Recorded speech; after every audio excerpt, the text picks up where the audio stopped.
when her mount streaked across the finish line to capture the Maryland Hunt Cup. Joy Slater described it thus: "It's like getting to heaven." It has been 38 years since Slater broke the grass ceiling, becoming the first woman to win the 4-mile Hunt Cup, the world's toughest timber race. The 122nd Hunt Cup, with its 22 daunting fences, will be run Saturday in Glyndon.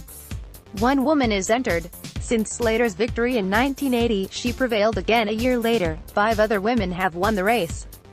"Long ago, I was a pioneer," the 64-year-old Slater said from her home in Unionville, PA.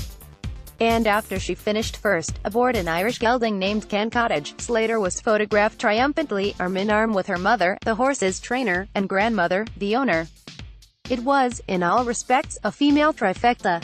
Did that rankle some narrow-minded horsemen of the day? I have faith that it did, absolutely, Slater said. The steeplechase world took note.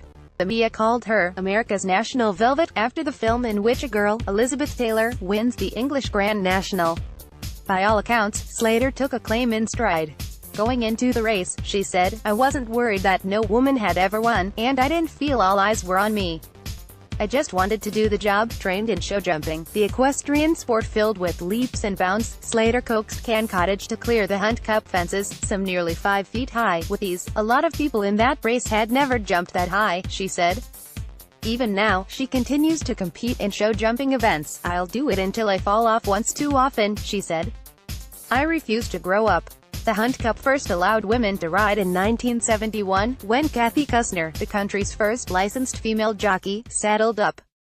She finished 6th. Race officials then barred women again until 1979. 1 year later, Slater won the 84th running of the event. While Saturday's race features just one woman jockey, Bethany Baumgardner, on Imperial Way, 16 others have ridden in the past 4 years. But few who've challenged the Hunt Cup have been as mature as Moran, who was a 36-year-old mother of 3 when she won by a head in 1995 aboard Buck Jakes. A fluke, it was not.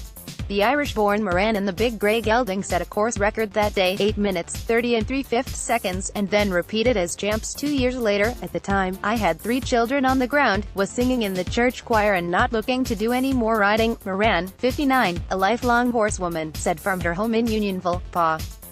"But when the horse's trainer, Charlie Fenwick, asked me, I was thrilled. You wait your whole life to ride one like Buck Jakes, so you don't get to choose when the chance comes." They bonded from the start. "He was a beautiful and gentle giant," Moran said. "I fed him jelly beans and said, 'I'm happy to do whatever you like, Jake.' He liked to feel in control, no matter that." In the Hunt Cup, she competed against men, much less some half her age. "As far as I was concerned, it was an equal playing field," she said. In hindsight, Moran felt she and her mount were in a zone that day. Mike Klingeman connects with former Baltimore sports stars. "For me, that race was, like, in slow motion, just as in tennis when the ball seems to get bigger and is easier to see," she said. "And never, before or after, have I ever felt the power Buck Jakes had in going over fences.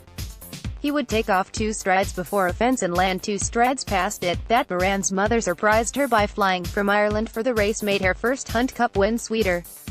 Moreover, victory came on the 5-year anniversary of the death of Moran's father, an avid horseman. "I remember looking up and saying, 'Thanks for helping,'" she said.